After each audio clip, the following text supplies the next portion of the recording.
Welcome to Bloodthirsty Lord, but you can call me Lordy, and today we're back on Paragon's official website because the latest update for Paragon just dropped, version 44.3, and this looks like it's going to be a massive update. As you can see, the Legions of Agora, and it looks like the minions got reworked, as you can see from that image.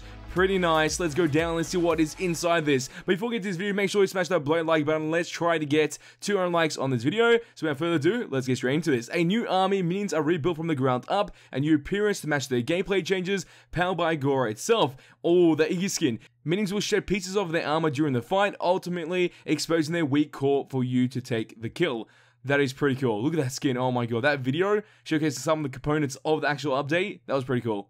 Oh my god, let's go down. So, born from the ashes, this is a tier 3 skin of Iggy and Scorch. Rise from the flames with Phoenix, Iggy and Scorch. The dynamic duo love to light fireworks in a meta city, but there's no way anyone will let them go into the city without a good disguise. And that is an amazing skin. Oh my god, that's like a must-get skin. And now we move on to the next part, and that is the lane changes. We've taken a look at the way our game is played and made changes to encourage a more dynamic and engaging lane experience. Let's talk about the solo lane. The lane near to the Prime Guardian is now called the solo lane. Solo heroes will face off in one-on-one combat. The gold cap has been replaced with the healing orb, which restores health when acquired, and it's pretty much a 1 vs 1 lane. That is great. I think we're moving back into the actual MOBA mechanics of every other MOBA, of doing 1 vs 1, 2v2, and 1 vs 1, plus 1 vs 1 jungle. That's what it's going to look like, and that's pretty awesome to see that happen. So let's move on to the dual lane. The lane nearer to the Fangtooth is now called the dual lane, where carries and supports will face off. The gold buff retains its spot as a contestable objective in that area. So that's pretty good. I like that. That's some very good lane changes. Now let's move on to the balance update. Heroes are receiving significant balance updates with a strong emphasis on increasing the impactfulness of their abilities. Gold economy is shifting to encourage laning and fighting with your team. Passive drip has been lowered, and in its place, minions now grant a portion of their gold to nearby heroes when they die to other minions or structures. Okay. That's an interesting little change there. I'll see how that works when we go into the actual match and test it for ourselves. Now the draft lobby changes. Oh my god, that looks nice. To help support the new laning meta, we've made some changes to drafts. Players must now highlight a position before picking their hero, increasing awareness to their team. Draft also receives a visual update and prominently shows off if you're on the Dawn side or the Dusk side. That is great. So now you know what side you're going to actually spawn on when you're in the draft lobby, followed up by pretty much highlighting your roles before you pick a hero. And that is a nice screen. So you got your characters on the side, team members choosing their ones, and where you're going to spawn, the Dawn or the Dusk. Pretty visible. Nice to know that. They've moved where the heroes will be, and the hero will now appear pretty much in the center of your screen, but the hero picks will be on the below. So you pick that, and then pick your hero, and then go into pretty much the draft phase. Thing when each character picks one and then they move on into the actual game. And now let's move on to the detailed part of these notes. Version 44.3 will be released Monday, November 12th. It should be live right now so you can download it and play it for yourself. To celebrate the release of version 44.3 and the holiday season, the pre-Winterfest Epic Mega Sale will be returning. All skins, emotes, and banners will be 30% off starting November 20th until November 27th. So that's what's happening there. And pretty much pre-Winterfest. Winterfest is coming up, pretty much being the Christmas event of Paragon. And that's going to be kind of sick to see what is there and what skins we get during that event. Monolith and gameplay systems. Minions are rebuilt from the ground up. A new appearance has arrived to match their gameplay experiences, and we've already talked about that. Recommended lane positions by roles have been updated to coincide with the balance and UI changes. We've talked about that as well. Pretty much the 2v2 lane, the 1v1 lane, and minion jungle roles remain unchanged. Free look camera feature has been added. Players can now activate to rotate the camera around their hero. Default key binding is left alt. New health regen aqua buff added. Replaces the gold cap in the solo lane. Initial spawn at 3 minutes. Respawns at every 2 minutes intervals in same manner as river buffs and gold buffs. Killing the actual buff grants an orb with increased health regen by 15 for 15 seconds, and that is great for 1v1s because if you're doing a 1v1 and you're trying to kill the enemy opponent, he's doing damage towards you, you're doing damage towards him, and whoever can sustain the most has a great chance of winning. Reduce passive gold per minute from 360 to 240, that is the drift effect. Increased amount of gold shared when a team member gets a last hit from 40% to 50%. Minions will now grant a portion of the gold bounty to nearby heroes if they die to something other than a hero. Heroes receive the following: 1 hero equals 60% of last gold hit, 2 heroes 60%, 3 heroes 40%, 4 heroes 30%, 5 heroes 24%. And also there's an example there. You can pause it right now if you want to see that example of how that does work. Increased Death Strike gold bounty reduction from 0, -68, -85, -85, -102, to 0, minus 80, minus 100, minus 100, minus 120. These obviously change during the game. Adjusted hero XP bounties, reducing them at all levels by increasing towards mid and late game. Hero XP bounties are based on the level of the hero which died.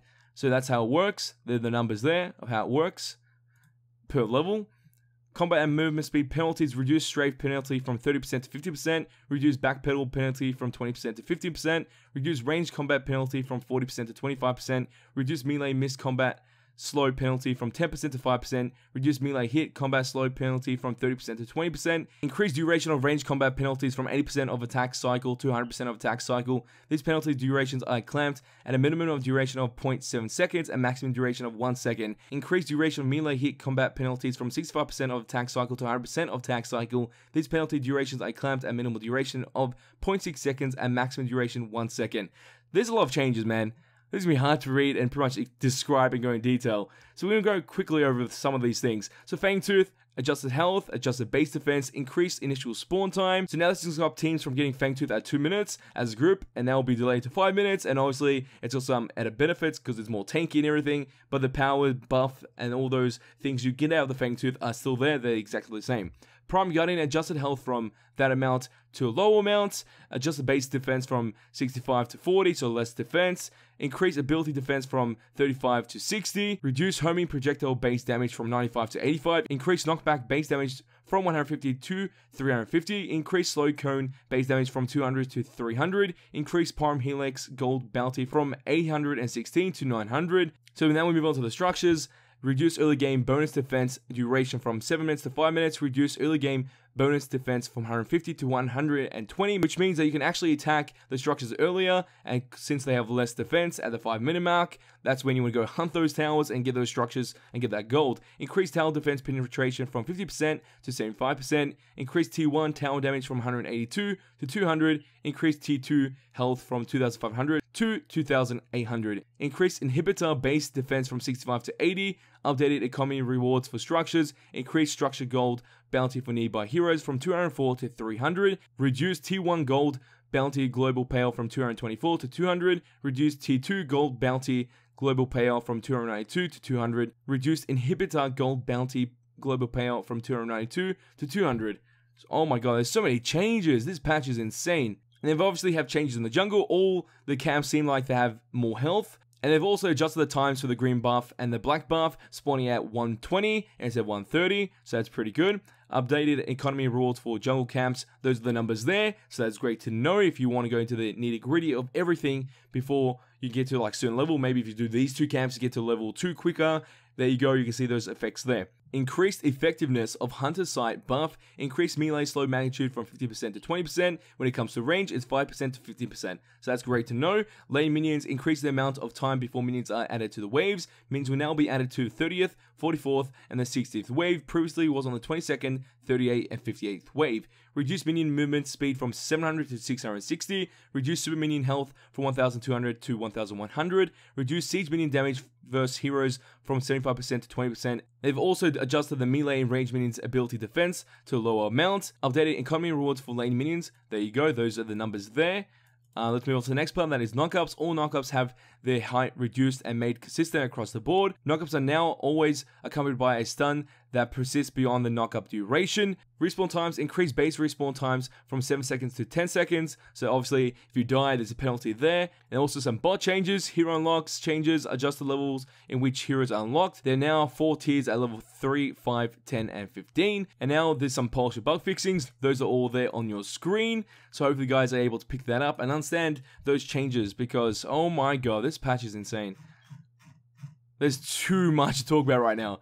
I think I'm going to break this video into like 2 parts because it's already 2 AM and it's like kind of late. But I think that's the general gist of the update. So obviously the balance update for the heroes is quite a lot. And that's something that we need to talk about tomorrow. And I'll try and get that video as quick as possible. We'll go through all the heroes, telling you guys what the best heroes are, and so on. And so on. It's going to be a fun video. But for now, I think that's a lot of stuff. This patch is insane. Good work, Epic Games, and good work to the Paragon team. I can't wait to play this later tonight, or most likely tomorrow, because it's right now 2 o'clock. Later tonight, or later today, whatever you want to say, there we go. But mates, if you did enjoy this video, show your support, smash that bloody like button. Let's try to get 200 likes on this video. Makes me want to see more Paragon gaming content and gaming content in general on my channel. All you have to do is share with your friends and hit the subscribe button to become a mate today. That is all for this video. Over time to go, but don't you worry. Back very soon. It's Dad's Boys, because he ain't seen nothing yet. The Legends of Agora, that's a really interesting twist, but my god, there is so much to talk about in this update, and I can't wait to break it down tomorrow, so time to sleep.